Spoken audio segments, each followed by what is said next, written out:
Hey, welcome everyone. This is Ira Wolfe, and I'm back with my good friend Ed Gordon. We've got at least two parts of the U.S. covered. We got the East Coast and the Midwest. Ed's out in Chicago, and we welcome everybody back to the second of our four-part series talking about the future of employment. Today's topic seems to be a good one.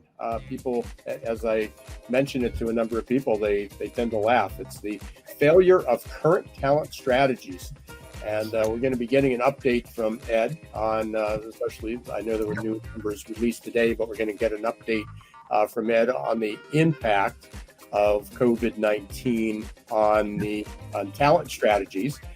Today, we're going to be talking a little bit more about demographics and labor market and job market as we go forward. I'm going to interject and have a discussion with Ed about, certainly specific recruitment strategies. But we're going to do a follow-up in July on that. But again, today we're going to be talking about more of the demographics and the trends. And as most of you have probably picked up on in the messages that I've been sending out, is that the COVID did not fix our skill shortages at all, or our talent shortages at all.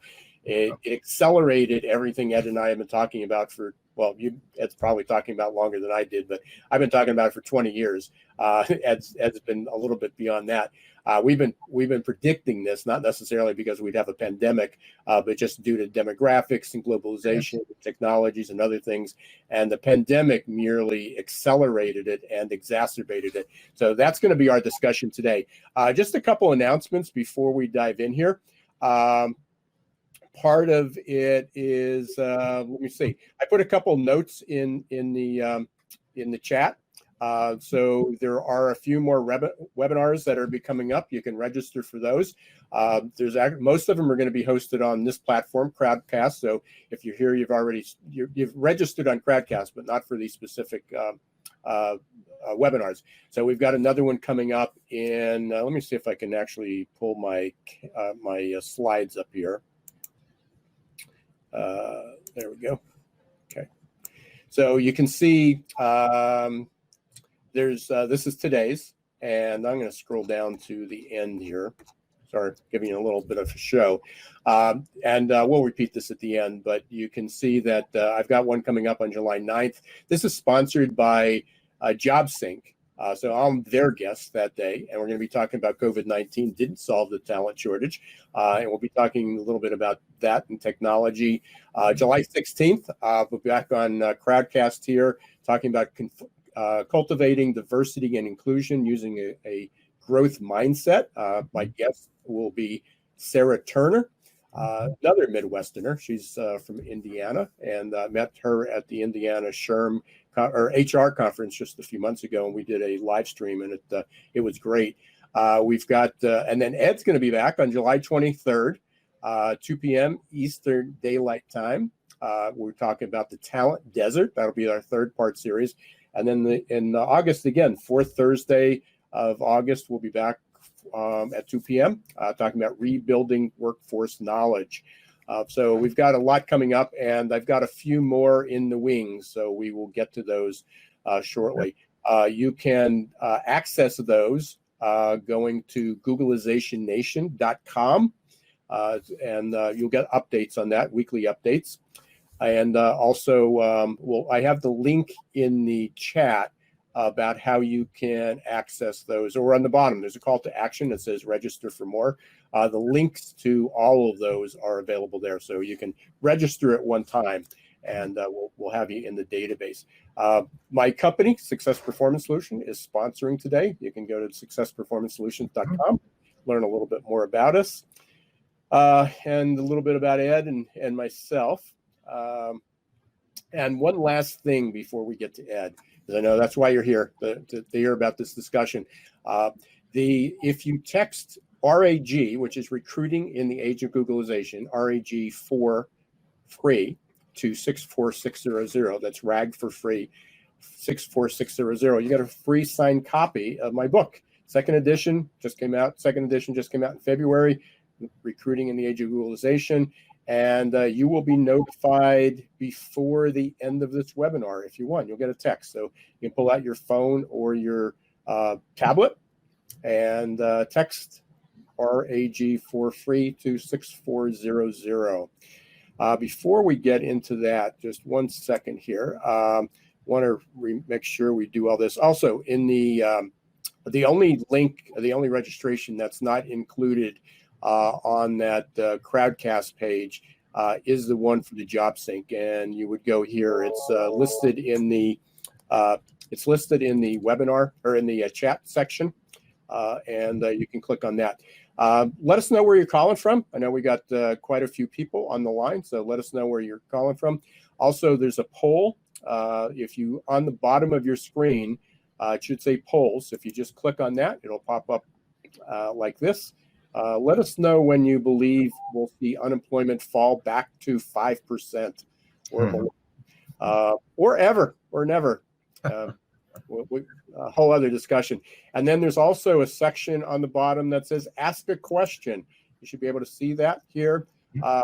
And simply you can just post a question, put your question here. Others can vote on it. It's kind of an interesting, it's a fun process. So if you have the same question, just vote on it, and the people with the questions with the most votes will rise to the top. But we'll try to address everybody's there. But that's the best way. You can put it, it's a little easier here if you put it in here, the ask a question, or do it in the chat. But again, so ask a question, polls, register for your next seminars, next webinars. Let's get started, Ed. Okay. So I'm going to move my screens around here so I can see everything that's going on. And let's begin. And let's begin with what you were, what we've been addressing a little bit. How has COVID-19, how has this pandemic changed, I guess changed your forecast of things? What's it done to not only labor shortages and skills shortages, but what's it done to your forecast of where we were going to be? Well, the longer the pandemic goes on before we have a vaccine, and the greater the number of people that are getting sick and dying, the weaker the workforce will become in the short term, and the slower it will, the more time it'll take to recover in the long term. Right now, April, May, what's the unemployment rate? Well, it's all over the map. You can throw darts on the wall, folks, because the federal, the Department of Labor is having difficulties gathering the information. There are 102 million people that are unemployed. These are people that have given up looking, and these are the people that file for unemployment insurance. So let me just make sure I heard that right. You said there's 102 million people who are unemployed. Okay, so the number that we're hearing from the government's 40 million. Right. Yeah, but you have a huge number of people that have, first, some have retired, but some have just given up looking completely. All right. And, remember this. Yesterday, 34,700 people were diagnosed with COVID, which is a record. You got 2.3 million infected, 121,000 have died. So is this the plague? Yes, this is the plague. This is life or death. And the longer the fewer precautions people take, the more people that die, the bigger the impact will be on the workforce in real terms. Now, the less educated out there, because of this, are going to remain jobless for a much longer time period because of automation. Companies are already beginning to invest more and more into robotics and other forms of automation for low skill and middle skill jobs. The U.S. economy, when is it going to recover? My best guess, it will be well into 2022 before it recovers. The economy will shrink 5-6% this year because of the lost skills and lower productivity and output.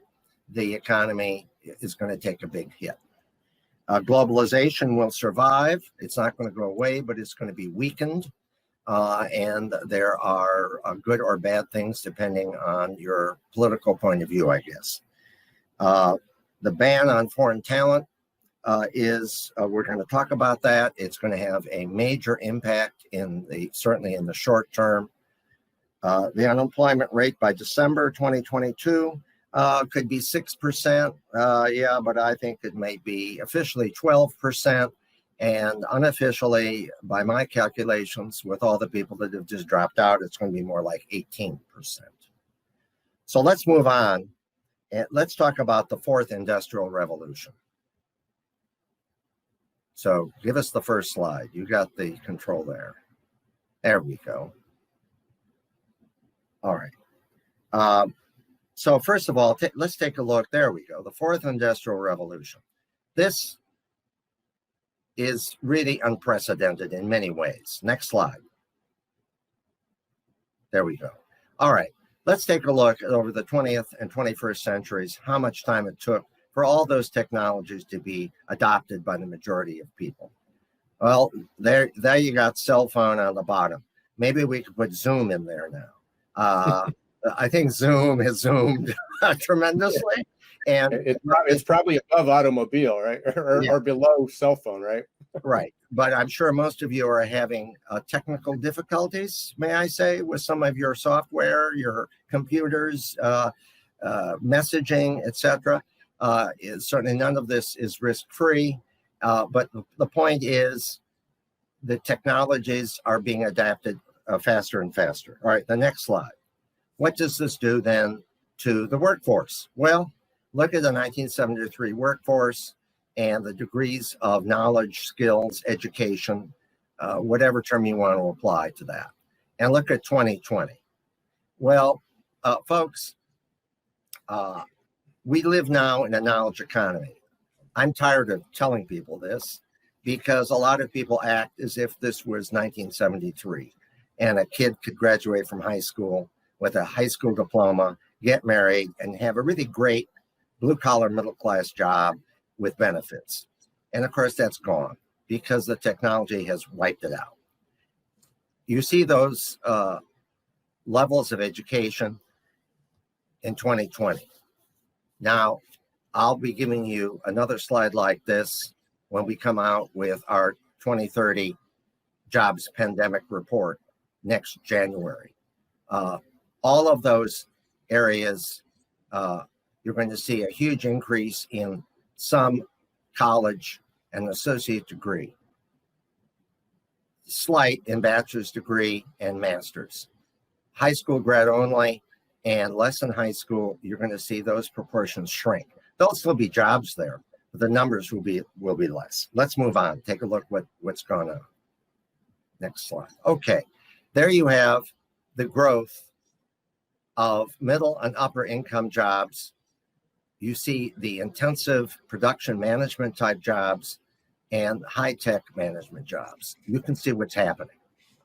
And I want to emphasize to you that this is happening globally.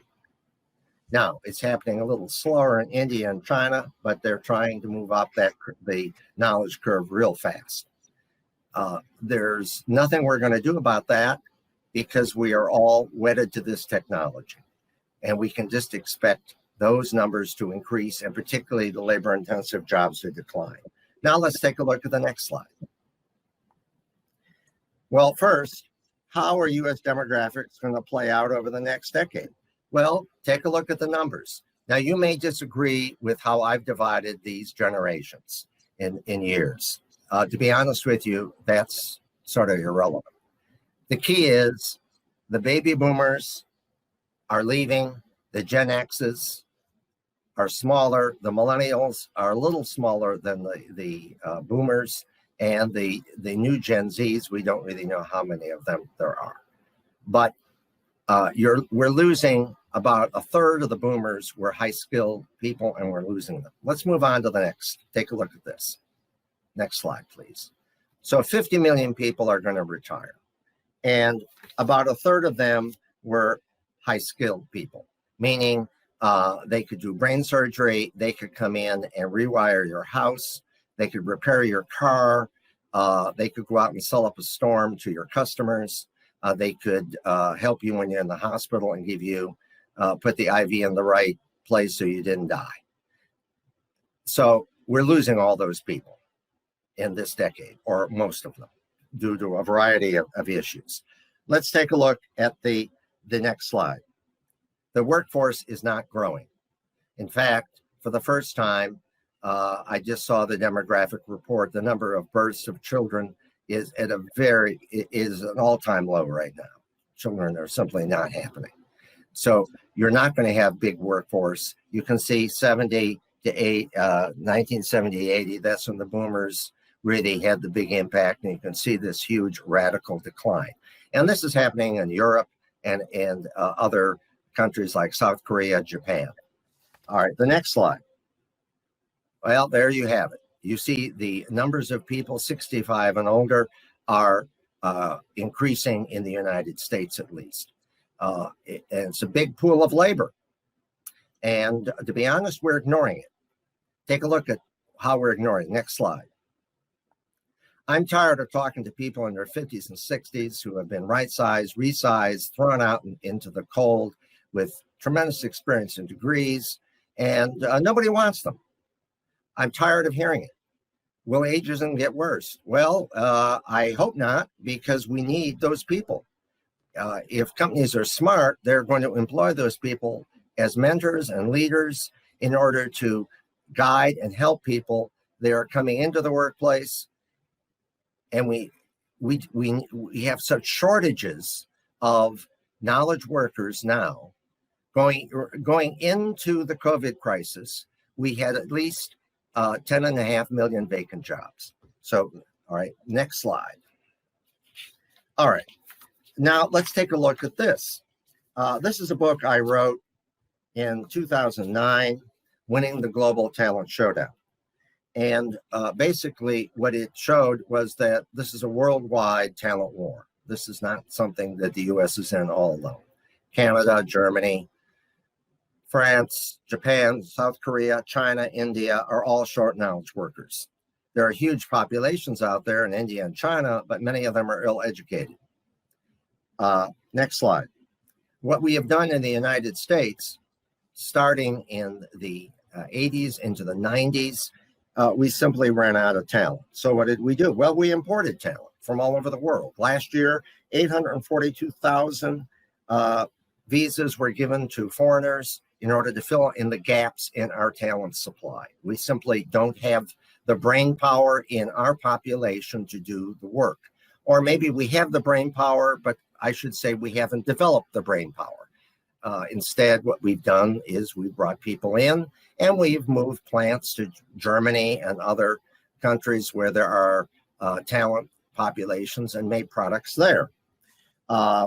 We've closed that. The current administration has now closed that talent safety valve, even for high-skilled talent. They announced that 525,000 new jobs will be generated in 2020 because now foreigners will be shut out. My response to that is we don't have the 525,000 talented people to fill those jobs because that's not the way in which our talent creation system works. It's underfunded and fragmented. Let's move on now and take a look at what I'm talking about. All these countries have huge populations of seniors that are growing. And if we do not take advantage of those seniors, particularly in this decade, between 2020 to 2030, we're going to have huge gaps, huge knowledge gaps in our economy.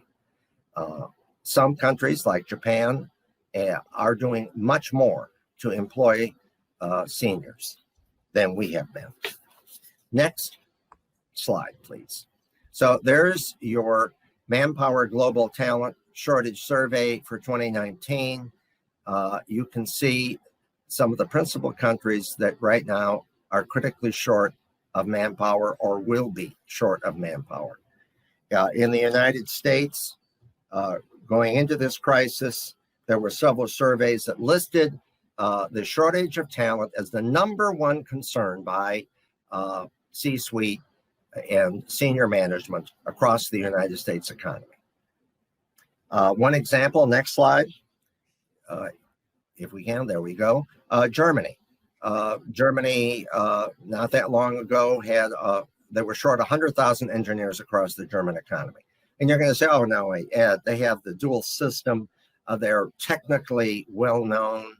Yeah, but the truth is a lot of kids don't want to go into technical areas in Germany. They want to go into making money, going to banking, going to finance. The math and science hurts their head. So the dual system is not doing as well as it should. Southern Germany, yes. Austria, Switzerland, the dual system is still doing very well and preparing large numbers of young adults for a wide variety of occupations. And those occupations, those careers are good paying career areas. Okay, next slide. Please, that's it. Well, there is the projection for 20 to 2022, 45 million to 95 million jobs vacant. According to the U.S. Chamber of Commerce, each vacant job is a loss in productivity and profit for U.S. business of approximately $24,000 a year. Last year, we lost over $300 billion in the United States because of lost jobs. And those numbers are not going to get better unless the system changes, unless some of the cultural realities change. So last slide, because here's the question everyone asks me. Well, who's winning? Well, there are all the players at the table. You know, there's Australia and Britain and US and France and Germany and China and others. And the answer is no one's winning. Everyone's trying to play the talent poker game, trying to steal workers from each other. And it's being resisted in many cultures where they don't want imported talent. Japan is a tremendous example. They, by far, have the fastest aging workforce in the world. They need to import talent, and their population is shrinking, as is true in Germany and South Korea, and they don't want to do it. Now, lately, politically, the current administration doesn't want to import talent with the idea that it's taking away jobs from Americans. Well, if we had the talent to fill those jobs, I would agree with them. We don't. We simply don't have the talent to fill all of the jobs. We certainly have talented people in our workforce that are well educated, who are high literates, but we simply don't have enough of them. Let's move on to the next slide. Yeah, you know, it's a question of if a nation's going to do well in the 21st century, it's going to have a workforce that fits the demands of a knowledge economy. And right now, our talent creation system isn't up to it because it's still on a 20th century model. So it would be as if you wanted to build a race car and you put a Volkswagen Beetle engine in it, and it's starting to overheat. The COVID crisis has just helped to emphasize and give you a good example in the healthcare area, particularly, of what happens when you don't have enough talent to provide the professional service. New York, how many people died in New York because we simply did not have the doctors, the nurses, the radiologists, the therapists, the contact tracers, etc. And now other hotspots are forming across the U.S. This is a real tragedy. And also, too, hopefully we will be the ones that will invent some of the vaccines rather than other countries. I hope so. We're certainly working hard at it. But if we don't, it'll take even longer for us to have a vaccine distributed across our economy. So next slide. So can the U.S. grow more of its own talent? The answer, quite simply, is yes. And the way to do it is to help people realize what we're talking about. So the next slide. No, there we go. There we go. When I wrote my last book, one of the people said to me, well, you're sort of like Paul Revere on that ride out of Boston, that the British are coming, the British are coming. And for the last 30 years, I've been writing and doing consulting with business and government all over the world about the fact that we simply have too small a pool of knowledge workers, and we're not doing enough to create a culture in the home, in the school, and in the workplace to support a knowledge economy and lifelong learning. We're not preparing enough kids in school. We're not supporting learning in the workplace because everything has become very, very, very short term. Last slide. So I wrote, the next slide, there you go. I wrote Future Jobs. This is the second edition of Future Jobs that came out in 2018. The original book was 2013. And in Future Jobs, we talk about some of the same issues that we've had in the last several sessions and what we're going to talk about in the future, and also some of the solutions that have happened. But there are tremendous consequences to this. COVID-19 just shows one of them, but there are others. Right now, the internet is too damn slow. The bandwidth isn't enough. People are having a lot of technical problems. How many of you were at the airport a year or two ago when all of the systems just crashed for United or American? Well, someone didn't input the information right in an upgrade, or the elevator stopped working, or the electrical systems failed. We live in a tech-driven world. And if you don't have the right workers to keep all of this very complex infrastructure operating, the world will not end in a big bang. It'll end in a slow grinding halt as things simply don't work anymore. I wrote that a few years ago, and it increasingly seems to be evident. And COVID-19 is probably one of the best examples I've seen of the consequences of this. So that gives you an overview of why our current talent strategies simply have failed. We're not domestically producing enough talent within the United States. We know we can't, even if we weren't restricting immigration, the amount of talent around the world to address these technological issues in the fourth industrial revolution is inadequate. No country. Finland is a tiny country. They've done a very good job in their education system, but in many ways they're a country that now lacks a major economic driver as they had previously in their cell phone industry. Singapore, a nation state, they are very well developed, but again, that's a very tiny country.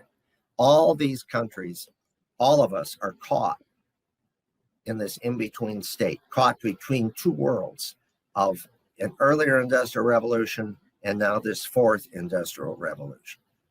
So you can't import the talent. You just can't export your manufacturing to a hotspot where now you can employ the talent because the local talent is drying up in Germany, in Scotland, in India, in South Korea, in Taiwan, in Japan. Will this change? No, it's going to get worse because what we're doing is the computerization, robotics is more and more complex. It can do more and more things, but we all know, and we're beginning to realize, you can't click for brains. There have to be people behind the technology to conceive of it, program it, manufacture it, operate it, repair it, and manage it. If those people don't exist, the technology itself doesn't work very well. It breaks down or it doesn't perform. It doesn't raise the productivity that was promised. Technology by itself is not going to solve the needs for talent for the fourth industrial revolution. It will create more higher level jobs, better paying jobs, as the economy theoretically should expand and become more productive if we have the talent to back up the technology. If we don't, it won't happen. And it will take time to create and expand these knowledge systems. Now, in our next month, we'll take a look at some of the projections of specific shortages in specific career areas and jobs, and the costs involved if we don't do anything about it. And these are shared costs, in our opinion, across our society, between business, school systems, taxpayers, government, nonprofits. So this is not a magic pill that the government will provide all the training and education everyone will need for life. No, business, it's their responsibility to do lifelong learning. No, I don't think so. In our last session in August, we'll see how these systems work and how they already are at work in certain communities that face this problem we're talking about a long time ago. And the improvements that they've made. But they're still not at critical mass, and they're the exception to the rule. So, in a nutshell, then, that is why we are caught now in this talent crisis. COVID-19 has made the situation worse, and the fourth industrial revolution is just continuing to raise the level of education and training and lifelong learning across all business sectors and certainly across what we'll call good paying jobs. So does that make sense, Ira? No, it absolutely does. I've been writing down some other questions and different thoughts, but let me just check to see. I don't see any questions in the chat. Don't see any questions. So if anybody that's listening and watching, new word, watching, on the bottom, there's ask a question. Just click on that and you can post that, or you can put it into the chat. But it's a little easier for me to, since I'm juggling a bunch of balls here and a bunch of screens, if you put it into the ask a chat section on the bottom there. So I did get a comment from Adriana. Hey, thank you, Adriana, for listening. Lifelong learning is critical. We couldn't agree more. So Ed, in the meantime, before we get some questions here, one of the things that you talked about, and I know you're going to address this in I believe it's the next one. I guess the one thought you had, or the one comment you had, was about healthcare. How, one is the shortages, but one of the skills, and again, I know this was not taught in medical schools, or it was probably part of even the learning aspect. But for immediately overnight, we went to telemedicine. And for years, physicians have resisted doing that because it was, the whole healthcare model was built on people coming to their offices, coming to their facilities. And all of a sudden that became, it became impossible, but also became unhealthy for people to do that. Right. And so they were forced into basically helping deliver care digitally. Now, there are certainly surgeries for now, most surgeries for now, have to be done. Somebody needs to be controlling the device, and the patient has to be in a facility. But for checkups, I haven't seen a physician in 4 months, but I've had appointments. They had to do that, but the physicians struggled significantly to even utilize a webcam to be able to focus, to get online. It wasn't the technology that was tough, but their skills, they weren't adept at doing that. So which goes in line with what I talked about initially, is that job shortages got exacerbated, or skill shortages got exacerbated by this. Right. Well, remember something. How is the government paying the doctors to do their exams? So I don't really know the difference between doing a web-based physical versus one in your office. Is there a difference in the way Medicare or Blue Cross Blue Shield is reimbursing the physician? I can't answer that. I do know that the doctors of the air in Australia have been going for decades over the radio, simply because it's so sparsely populated. They've used the radio in that way. The difficulty is, though, and I just did a special webinar for the community college system of North Carolina, where we had 500 people in the healthcare industry. We were discussing this. The problem is that the math and science education in elementary and secondary school is often so poor that by the time the young adult decides that they might want to become a nurse or a doctor, and they go to a 4-year school or a 2-year community college, or they want to become a lab technician, they find out all of a sudden that I didn't take algebra, biology, chemistry in high school, so they need that as a prerequisite. And then many of them, too many, their reading comprehension and math skills are so weak that there's no way in which they can comprehend the textbook or do the mathematics involved. Now, as I said to the healthcare people, right now you're partnering with higher ed and a limited degree to career academy high schools that get kids interested. Well, most kids today, when you mention math, they hit their head, they pound their head on the table, they're math phobic, they don't want to hear anything about it. And that's because most of the math teachers in elementary and high school were not math majors. I had a conversation not long ago with a math consultant for an elementary school district in Illinois. All of the elementary school teachers in her district, or most of them, just had a certificate. They had an elementary ed degree. And many of them said the reason they got a math certificate is they themselves were math phobic. And they thought that would help remedy their problem.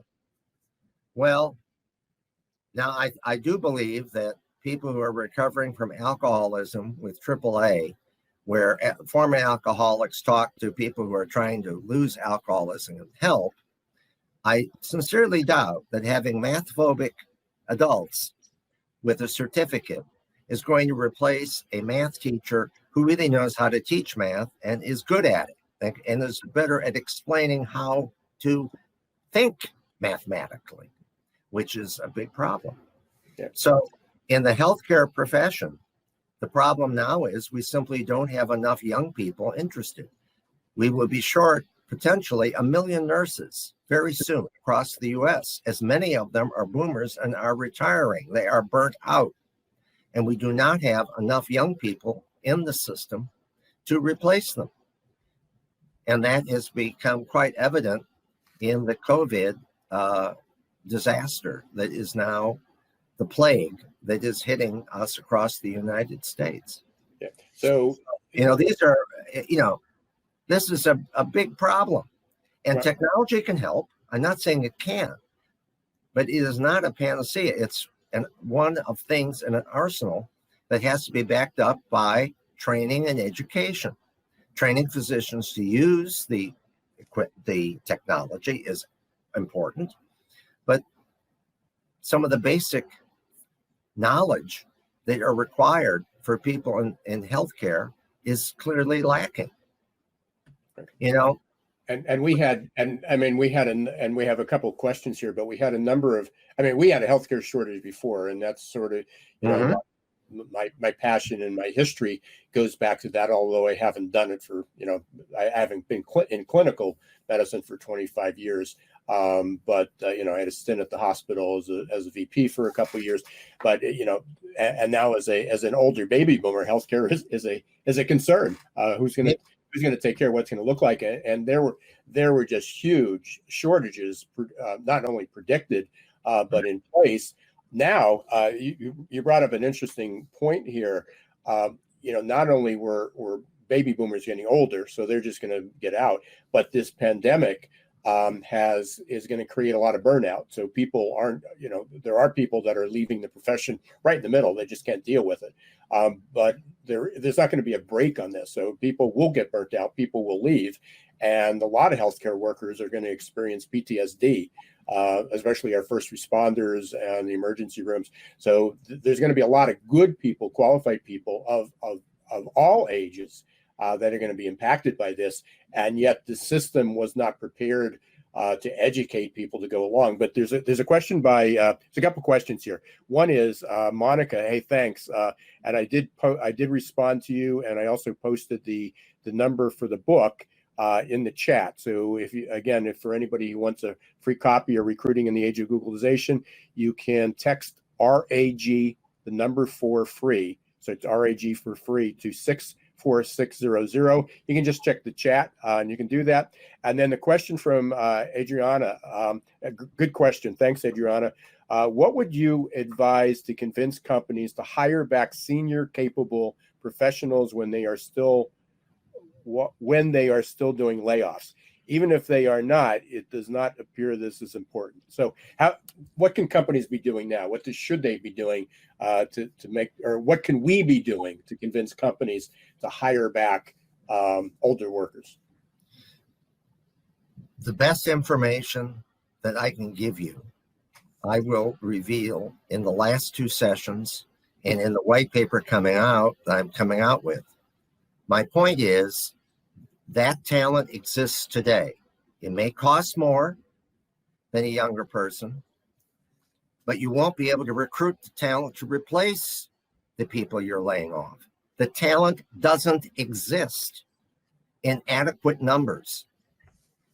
So if your company wants to grow long-term, if you're looking over the next decade, there will be no alternative because the bodies do not exist to replace much of the talent we're losing from the baby boomer generation. Now, I'm not saying that all baby boomers are highly talented people. I don't mean that in the least. It's about a third. And about a third of the millennials are talented. And each generation, it's still about a third. And there's no reason why we have limited our society's vision that only a third of our adult workforce population can become highly talented people. It's not a question just of IQ. It's a question of perspective, and it's a question of long-term investment by parents, by students, young adults, older adults, and particularly by business. Only 40% of companies are training their workers today. In fact, they cut back last year in the amount of money invested in training. And some do a lot of training. Most don't. That has to change. As a knowledge economy, and you saw those technologies are moving forward and changing things, the software, how these programs that we're using right now, how they can be best utilized. These things keep changing over and over and over and over again. In order to keep up with it, we have to have people who can learn, they have learned how to learn and can make good choices in solving problems and maybe use combinational logic to come up with new solutions. That's what companies want. That's what they mean by innovation. And that innovation is tied to education and training. There's no way around it.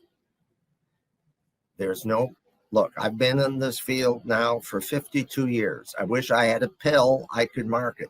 Would give everybody higher level thinking and problem solving skills. Just take the pill and you have it. If you don't use it, you lose it. If you don't develop it, you never have it. And companies certainly have a major role to play. If you can't find the talent, You're going to have to develop that talent internally within your own organization. And you just aren't going to empower workers to go out and try to find the information and knowledge they need. You need to help them to develop it internally as well as externally. So, and again, thanks, Adriana. You made a couple comments here, and I just wanted to bring something up. One is she said, if you can't see that, Ed, Adriana said she couldn't agree more. Teachers don't get paid enough. But you also brought up about leadership development is fairly poor. There was a study yesterday that was released. Jacob Morgan, for those of you that don't follow him, he's got the Future of Work podcast. He writes a number of books.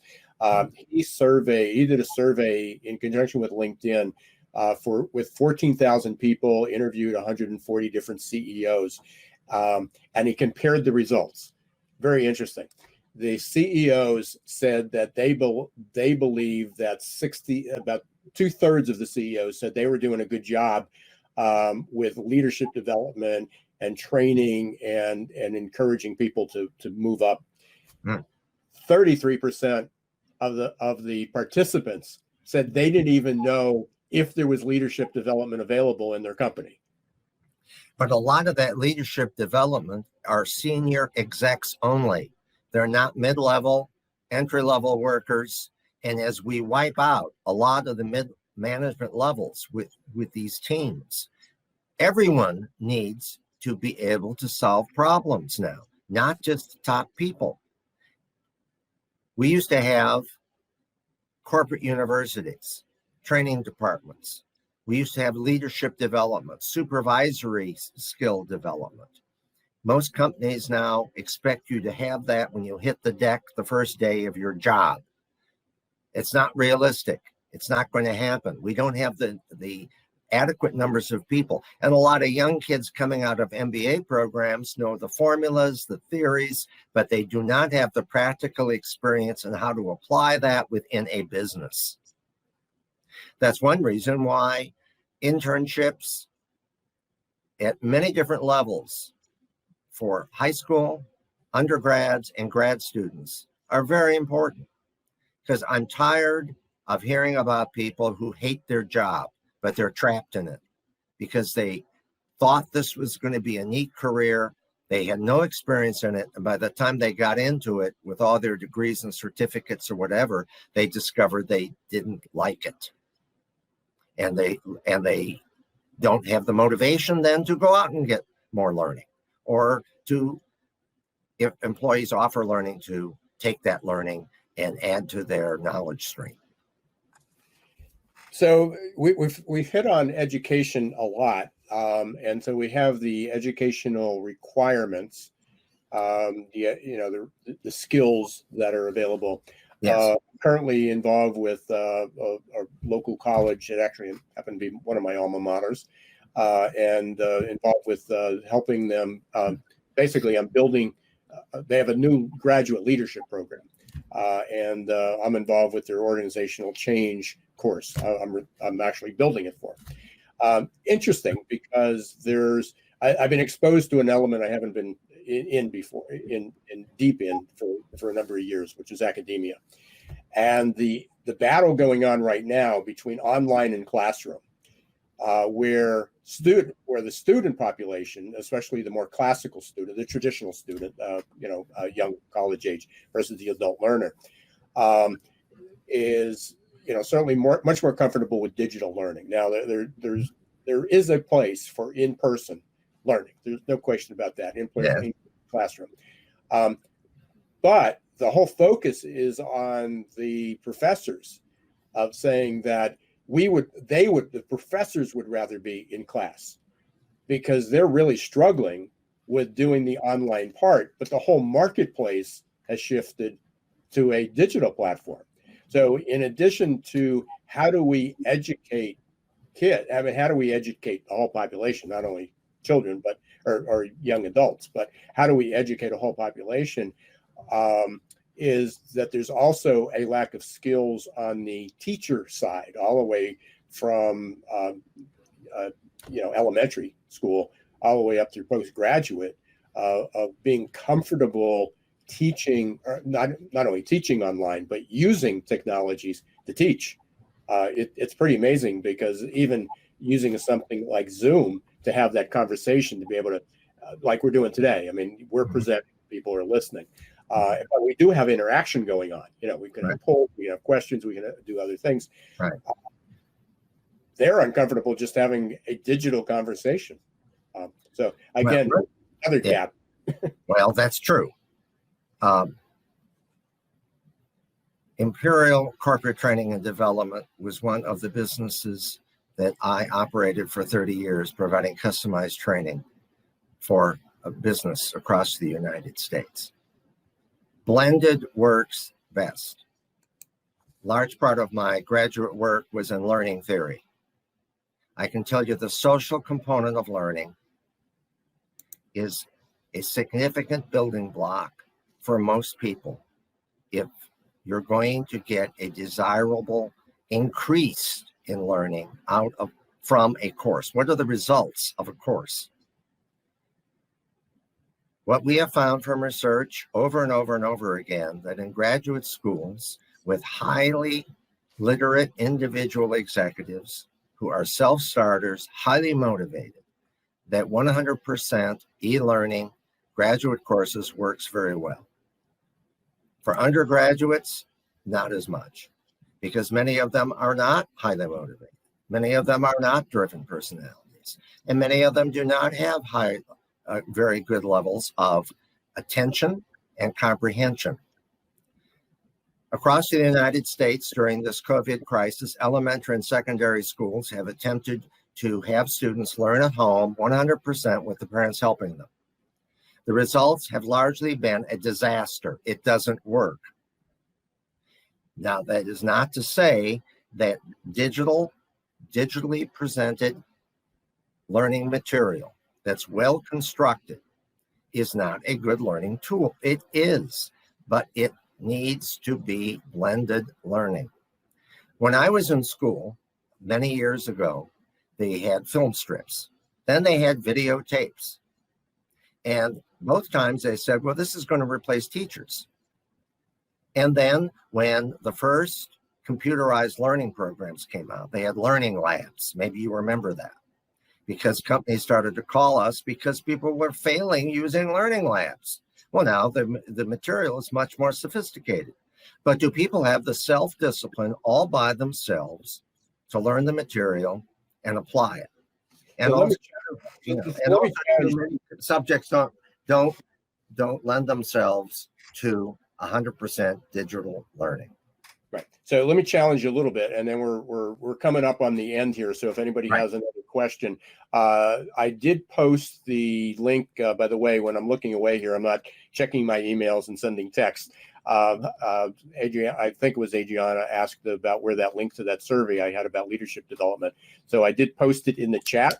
You can see it there, and it's up on LinkedIn by Jacob Morgan.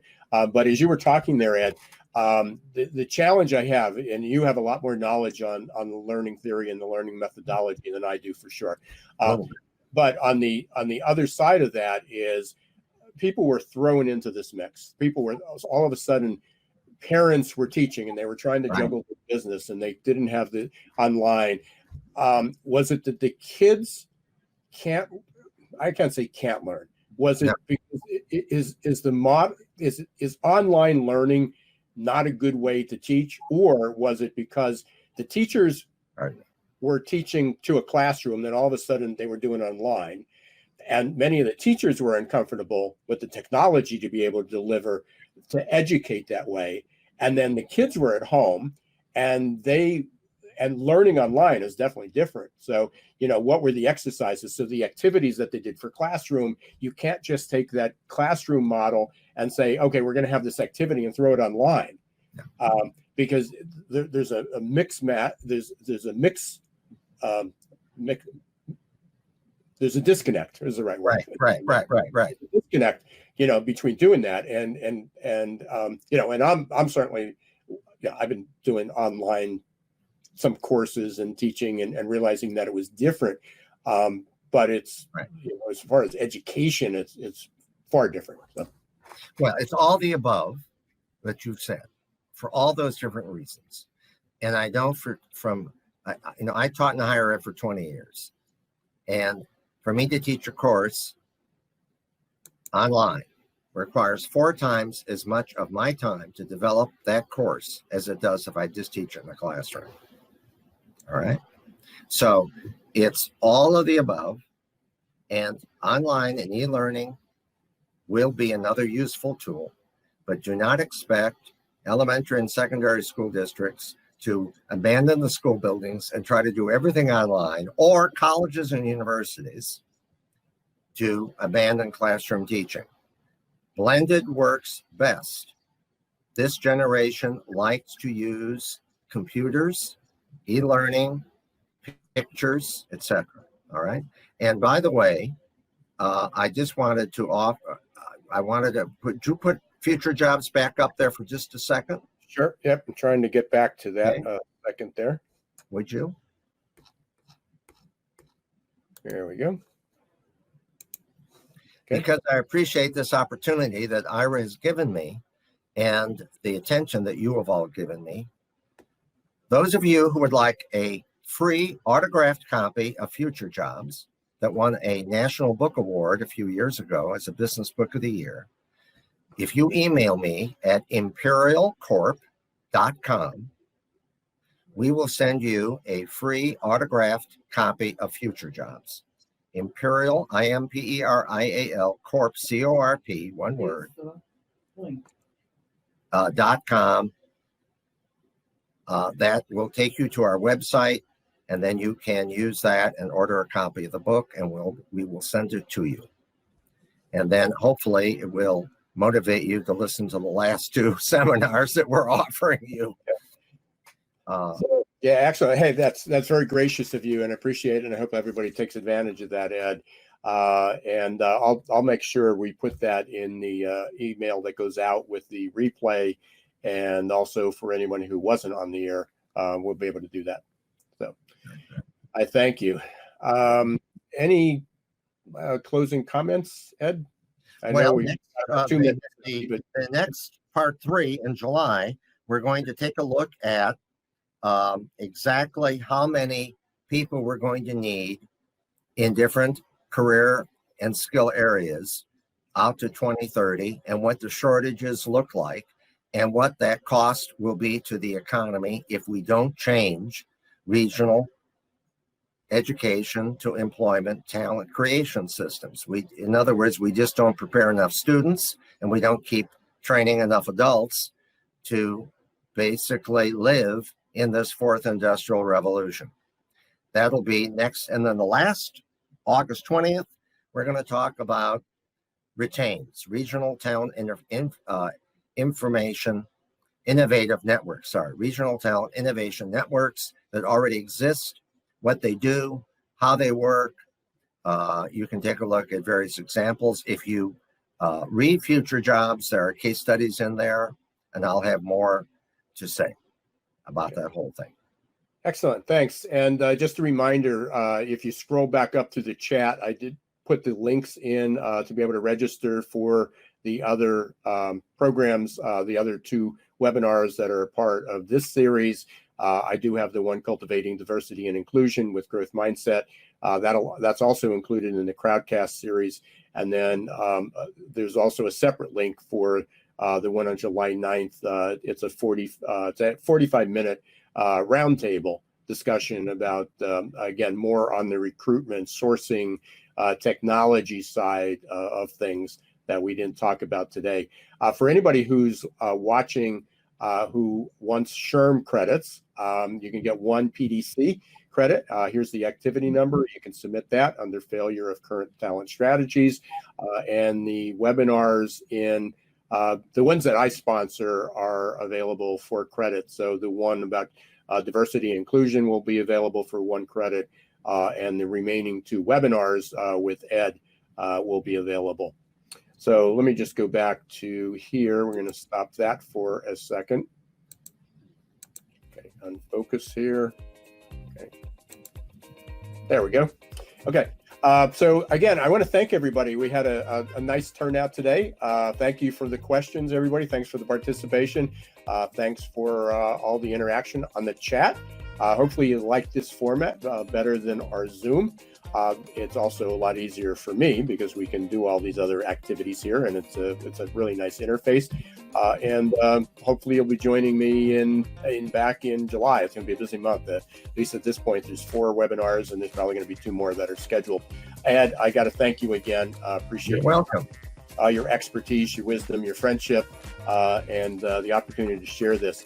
Everyone, please stay safe. We're back in a really challenging time again, especially those living in the South and the Southwest and the West Coast. But hopefully everybody will stay safe, and we'll be back with you in a few weeks. Have a good 4th, good holiday as well. Take care, everyone. Okay, bye-bye.